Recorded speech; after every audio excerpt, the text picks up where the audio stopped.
Sou aluna do terceiro D e o nosso trabalho é sobre atomística, que são os modelos atômicos. Bom, sabemos que a matéria é tudo que ocupa lugar no espaço e que uma porção limitada de matéria denomina-se corpo.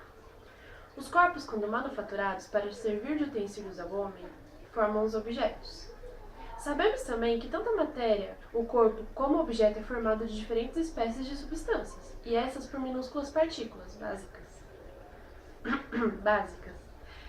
denominadas átomos.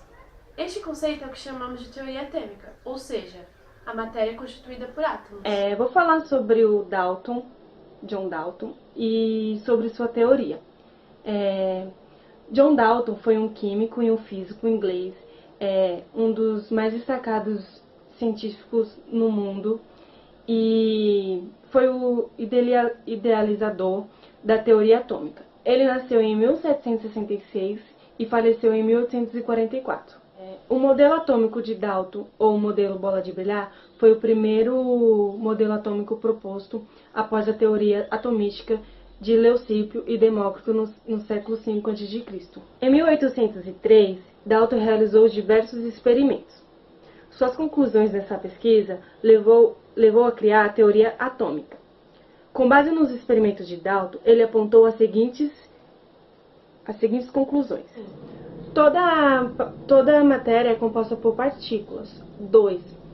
Essas partículas ou átomos são indivisíveis ou indestrutíveis. Quando indivisíveis, elas são impossíveis de se dividir. E quando indestrutíveis, elas não conseguem se destruir. 3. Um composto químico é formado pela combinação de átomos de dois ou mais elementos em uma razão fixa. 4. Os átomos de um mesmo elemento são idênticos em todos os aspectos. Já os átomos de diferentes elementos possuem propriedades diferentes, ou seja, os átomos se caracterizam pelos elementos. 5. Quando os átomos se combinam para formar um composto, quando se separam ou quando acontece um rearranjo, são indícios de transformação química. Teorias de Dalton usadas atualmente. Os elementos químicos são formados por pequenas partículas denominadas átomos. Os átomos dos elementos químicos permanecem inalterados nas reações químicas. A lei da composição definida explica por que cada composto é caracterizado por porções fixas. Cada átomo de um dado elemento tem a mesma massa, sendo assim, a composição deve ser sempre a mesma. Essa lei surgiu através da teoria de Dalton, que diz que o composto são formados pela ligação dos átomos dos elementos em proporções fixas. Essa teoria do átomo foi fundamental para a ciência. Influenciou teorias e pesquisas de outros cientistas. A estrutura de um átomo é composta basicamente por núcleo, níveis, subníveis, orbitais e partículas atômicas. As partículas são os prótons, os nêutrons e os elétrons. Os prótons e os nêutrons estão localizados no interior do núcleo e os elétrons nos orbitais. O modelo atômico de Dalton traz os seguintes postulados. O átomo apresenta uma forma esférica, todo átomo é indivisível e maciça, todo átomo é indestrutível e seu modelo para o átomo foi associado a uma bola de bilhar. Uma observação interessante é que ele tinha um problema de visão. Ele não conseguia diferenciar algumas cores e esse problema já era discutido no século XVIII. Porém, foi o primeiro cientista que pesquisou sobre o caso que ele mesmo sofria. E o distúrbio foi nomeado de daltonismo em homenagem a ele. Dalton deu o pontapé inicial para o entendimento do átomo com sua teoria. Conseguiu identificar 65 elementos distintos na natureza. E alguns anos depois, apresentou a tabela periódica dos elementos químicos. Seu modelo teórico foi atualizado por um de seus ex-alunos, chamado John Thomson. Como os átomos são por dentro? Diante da impossibilidade de dar uma resposta precisa a essa pergunta, procurou-se criar modelos que incorporassem os novos conhecimentos a respeito dos átomos e retratassem a sua constituição. Quase 100 anos depois da teoria lançada por Dalton, em 1898, surge a teoria atômica de Thomson, o modelo pudim com passas. O físico inglês Joseph John Thomson realizou experimentos científicos com descargas elétricas de gases e com a radioatividade, e sugeriu o modelo atômico. Segundo ele, como a tendência da matéria é ficar neutra, o número de cargas positivas teria que ser igual ao número de cargas negativas. Essas experiências realizadas no século XIX, juntamente com o átomo de Thomson, possibilitaram a descoberta do próton e do elétron. O modelo atômico de Thomson consiste em uma esfera carregada positivamente, em que os elétrons de carga negativa ficam incrustados nessa. Esse modelo foi apelidado de pudim com passas. Mais tarde, com novos experimentos, Thomson postulou que os elétrons estavam situados em anéis e esses se movimentam em órbitas ao redor da esfera positiva.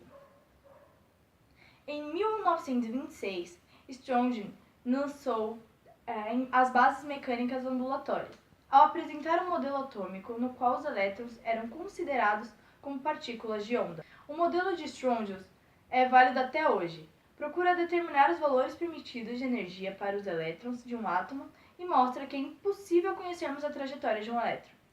Isso já havia sido previsto por Heisenberg em seu famoso princípio da incerteza.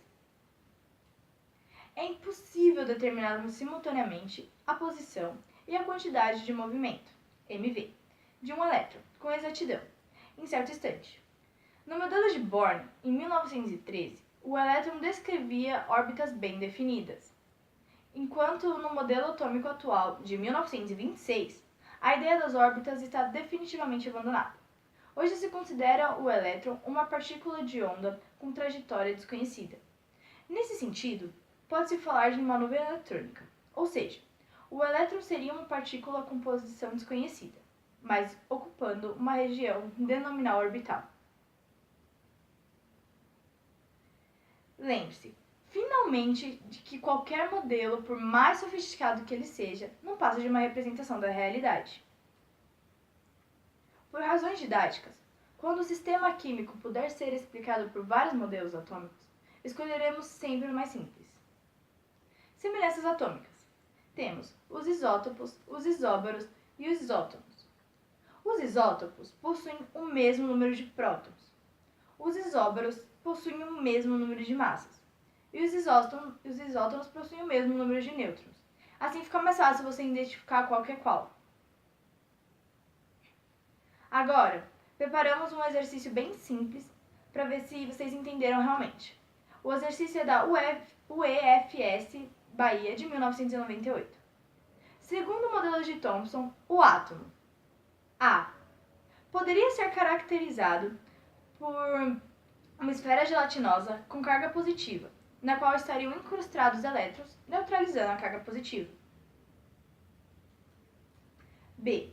Não é maciço, mas é formado por um núcleo com carga positiva, no qual se concentra praticamente toda a sua massa, e ao redor do qual ficam os elétrons, neutralizando a carga positiva. C. É formado por elétrons que giram ao redor do núcleo em determinadas órbitas. D. É neutro, cercado de elétrons que estariam dispostos ao redor do núcleo como planetas, ao redor do Sol. E. É formado por um pequeno núcleo maciço e positivo, e os elétrons movimentam-se em órbitas estacionárias, sendo que nesse movimento não emitem energia. A resposta correta para essa pergunta que mais se aproxima do modelo atômico de Thomson é A, porque ele dizia que sim, o modelo dele falava que ele é uma esfera gelatinosa carregada com carga positiva e essa carga estariam cargas negativas incrustadas dentro, como se fosse realmente um pudim cheio de passas. E o pudim fosse a esfera com carga positiva e as passas, os elétrons. A primeira teoria que surgiu foi a de Demócrito. Demócrito foi quem fundiu a ideia de que toda e qualquer matéria seria formada por minúsculas partículas. Essas partículas, que na época ele teorizava a respeito, mas que ele não podia estudar mais a fundo, porque ele não podia chegar até elas por não ter instrumentos necessários. Então, ele chegou à conclusão de que eram partículas indivisíveis e denominadas pela palavra átomo. Átomo é uma palavra grega, aonde o significado dela traduzido significa não e tomos, divisível. Ou seja, átomo significa não divisível ou indivisíveis. Um pouco depois, surgiu a teoria de Ernest Rutherford, chamada de teoria de Rutherford ou modelo planetário. Para ele, o átomo não era maciço.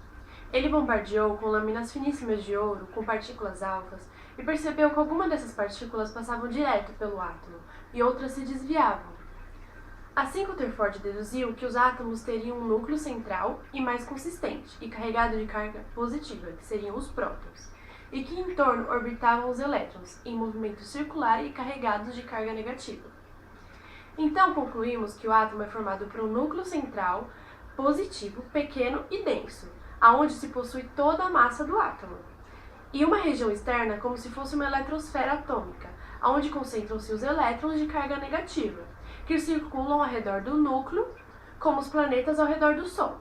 Por isso que vem o nome modelo planetário. O problema dessa teoria é que se os elétrons girassem ao redor do núcleo denso e positivo, eles seriam atraídos por uma onda eletrostática, assim destruindo o átomo. Falando sobre Niels Bohr, que ele é um especialista na física atômica. Ele nasceu em 1885 e morreu em 1962. Em 1913, ele estabeleceu um novo modelo atômico, que é o sistema planetário, que é usado atualmente por nós. Bohr ele concordou com a teoria de Rutherford, no caso que ele disse que os elétrons eles estão orbitando em órbitas circulares com o núcleo. Ele complementou nisso que as órbitas são quantisas, ou seja, cada órbita ela requer um tipo de energia específico para cada elétron, uma quantidade exata, né, no caso. E nada mais e nada menos, tem que ser exato da maneira certa. Ou seja, as órbitas mais afastadas do núcleo elas vão requerer uma maior quantidade de energia. Ou seja, aquela órbita que está mais distante, ela é mais energizada. Um exemplo para mim dar para vocês entenderem é que no caso, se eu tenho duas camadas, elas são divididas, a primeira camada é a camada A, a segunda camada é a camada B. Elas estão divididas, a primeira camada ela é 2x, por exemplo, e a segunda 3x. Se eu estou no 2x, se eu quero chegar até o 3x, eu tenho que ir direto. Eu não posso, por exemplo, ficar no meio delas, com 2,5x, por exemplo. Tem que ser um pacote de energia completo. Para você chegar até lá, não pode ser de pouco a pouco.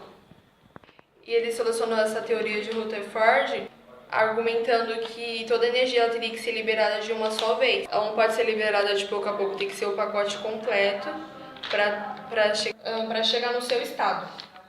Então, sendo que ele não pode ser liberado aos poucos, para cair o núcleo, ele precisa ser liberado aos poucos. Então, foi aí que ele usou o argumento. Se para cair no núcleo, ele precisa ser aos poucos, ele fez esse de ir direto.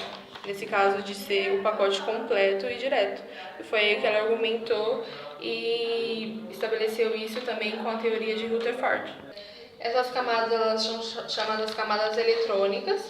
Elas são representadas por letras maiúsculas, que é KLMNOP. Elas são a representação da energia, do nível de energia. Um exemplo bom para ser usado por essa teoria de Bohr, hoje em dia, que é os fogos de artifícios. Os fogos de artifícios, eles são misturados vários elementos e também várias moléculas. E com isso eles transmitem as variações de cores. Porque no caso, você queimando o fogo de artifício, você dá uma energia térmica para ele. E com essa energia, os elétrons eles não aguentam por muito tempo e pulam para a camada. Eles pulam para a camada e depois voltam liberando o quântico. Isso quântico, que é modificado, que modifica as cores das luzes dos fogos de artifício. E aí ele complementou essa teoria de Rutherford, por isso que ficou Rutherford-Bohr, porque Rutherford fez uma coisa no círculo, né, no caso. E já Bohr ele trouxe a solução, porque aí no caso não sairia cair.